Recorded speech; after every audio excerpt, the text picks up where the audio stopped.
Once upon a time, President Joe Biden put Vice President Kamala Harris in charge of the border crisis, non-crisis. But I've asked her, the VP today, because she's the most qualified person to do it, to lead our efforts with Mexico and the Northern Triangle and the countries that help. We're going to need help in stemming the movement of so many folks stemming the migration to our southern border. But for reasons that are not quite clear, Harris has not yet visited the border. I've been to the border before, I will go again. But when I'm in Guatemala, dealing with root causes, I think we should have a conversation about what's going on in Guatemala. Well, as the vice president, she does speak for the actions of the people in the administration. She certainly helps oversee. I expect that sometimes she may go to the border, Peter, but as you know, what her focus has been, what the assignment is specifically, is to work with leaders in the Northern Triangle. She's on a trip doing exactly that, exactly what the president asked her to do. And Ms. Harris even got a little testy with NBC's Lester Holt when Holt asked her why she hasn't visited the border. Okay. Do you have any plans to visit the border? I'm here in Guatemala today. At some point, we are going to the border. We've been to the border. So this whole thing about the border, we've been to the border. We've been to the border. You haven't been to the border. And I haven't been to Europe. And I don't understand the point that you're making. I'm not discounting the importance of the border. Well, I mentioned it because I know Republicans have certainly come at you on this, but Democratic Congressman Cuellar has a border district has said to you and the president, come. You need to see this. Listen, I care about what's happening at the border.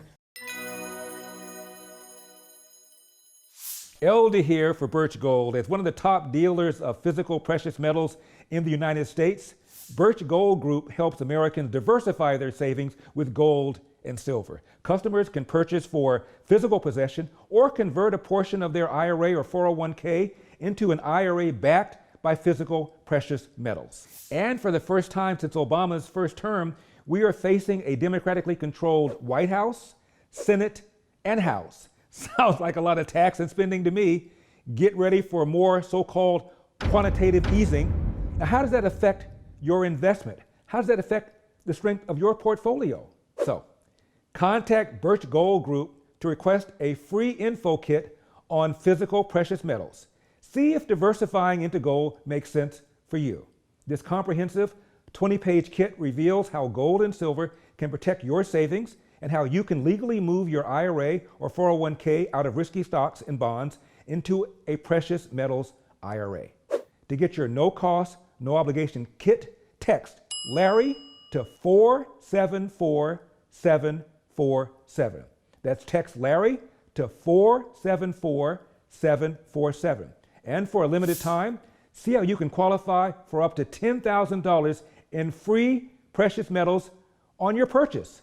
Text Larry to 474747. Text Larry to 474747 because we've got a country to save. Recall what Biden said about the borders during one of the debates. I would, in fact, make sure that we immediately surge to the border. And after Biden got elected, then came this comment from his new DHS secretary. We are not saying don't come. We are saying don't come now. Border Patrol intercepted some 180,000 people trying to illegally cross our southern border. Lord knows how many got away. Just don't call it a crisis. Well, I'll leave that to the Secretary of Homeland Security to define. He said it was a challenge. It is a challenge. We have more than 7,000 unaccompanied kids who have come into the United States, and that is certainly a lot of children that we are trying to treat humanely and safely and process through the system as quickly as we can. That's not easy. That is a challenge. Certainly, the president receives briefings and regular updates from his team, and we typically don't confirm those publicly, but he is briefed regularly by his team, the Domestic Policy Council, and other members of his policy team. Not a crisis. 60 to 70% increases, not just in the number of apprehensions, but also in the number of known and recorded gotaways. Agents that I've spoken to describing people literally just running past them. And while a lot of people call this a return to the catch and release policy, Sean, what they don't realize is that the release part of that has been expanded. So now, if you're coming over the border and you have a child with you who is 7 years old and under, Border Patrol doesn't interview you, they don't take DNA testing or anything like that. They have no idea if that's really your child. Anybody in the group with you is eligible. You get your biometrics taken, your fingerprints, and you get released on your own recognizance, right? So, you know, if you never show up anywhere, well, ICE isn't going to deport you now, right? So it doesn't matter. You don't need to show up in court. So what you've effectively done is bypass the legal immigration system and provided basically an open door. Not a crisis. Mr. President, my name is Bruno Lozano, Mayor of the City of Del Rio, Texas, and I am pleading and requesting with you to please put a halt to any measures regarding the release of immigrants awaiting court dates into the City of Del Rio and surrounding areas. We do not have the resources available to house and accommodate these migrants within our community. I will have no choice but to use the extreme measure under the emergency declaration as the mayor of the City of Del Rio, Texas, to refuse the entry of migrants awaiting court dates into the City of Del Rio. This migrant literally said Joe Biden gave us permission to come.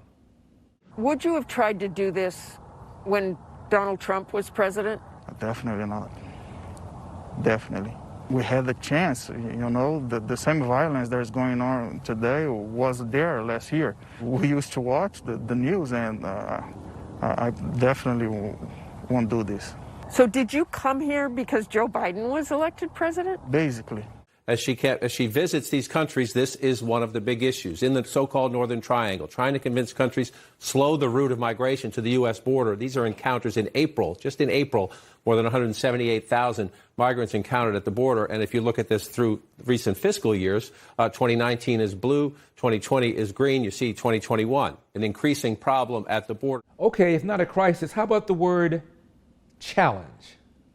Lawyers that my colleague spoke to about a dozen children in one of these Border Patrol facilities, and they shared accounts of children who are scared, who are worried. They also encountered children who had been there for several days and had only showered a few times or had not been able to contact their parents.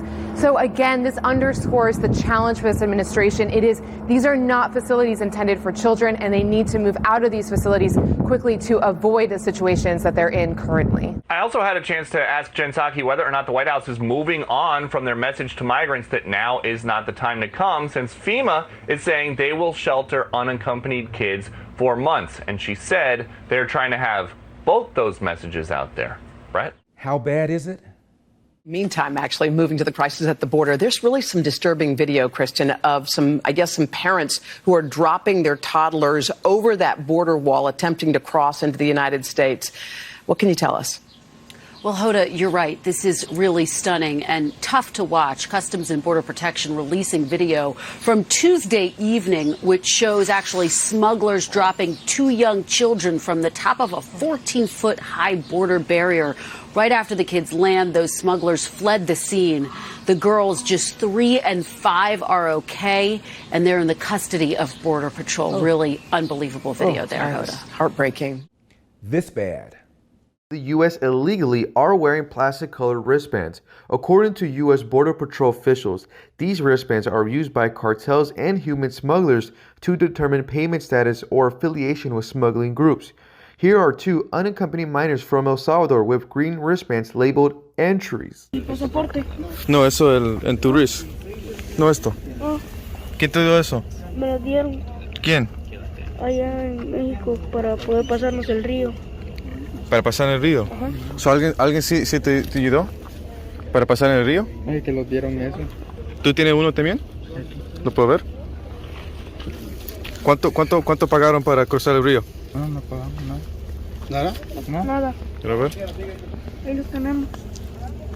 Oh, yeah, they got the wristbands? ¿Lo puedo ver? Wow. ¿Y a dónde está tu familia en Estados Unidos? ¿Qué estado? Arkansas. According to U.S. Border Patrol officials, human smuggling groups are making around $14 million a day smuggling migrants into the U.S. illegally. The record-high influx of migrants at the southern border has caused a housing crisis for Border Patrol. Overnight, the frantic flow of migrants was relentless. We were there not with federal Border Patrol agents, but with rangers from the Texas Department of Public Safety. This is what Texas DPS agents say they're seeing more of each and every night. Rafts full of women and children making the dangerous trek across the Rio Grande. They're saying they're having to patrol more of this area because federal resources are stretched so thin. Now, what you don't see here right now is Border Patrol. And that just shows just how overstretched and overwhelmed Border Patrol is here in the Del Rio sector. They've been averaging more than 700 apprehensions every single day. So, Brian, if we can pan to the right here, we showed you this yesterday. The folks processing all these migrants right now, these are local sheriff's deputies with the Valverde County Sheriff's Department. Just 2 deputies here. It's a very small department, and they're having to do this job of the federal government right now because Border Patrol is just stretched so thin. Sometimes they have to wait 1, 2, maybe 3 hours for a Border Patrol vehicle to arrive here and pick up all these migrants and process them. Well, absolutely, this is true. This is the message that was sent out after January the 20th with the change in policies. This is exactly what has happened. This is all planned. This is all put in place. The executive orders, the policy changes affecting ICE's ability to deport, CBP's ability to stop the eradication of the migrant protection protocols.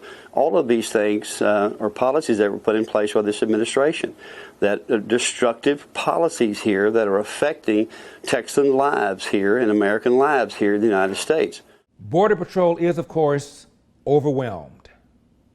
What we know, and I'm telling you from what we see on the front lines, what our men and women see on the front lines, the ones that are working the border, the ones that are out there working those elements day in and day out, this is not decreasing by any means. With the constant surge of migrants coming across, the cartels, criminals on the U.S. side are exploiting that current situation, and they're going to profit off of that. And that's what's happening right now, and it's not decreasing by any means whatsoever. To repeat, how bad?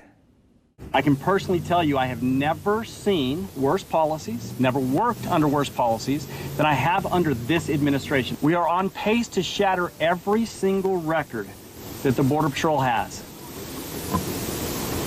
And it's by policy.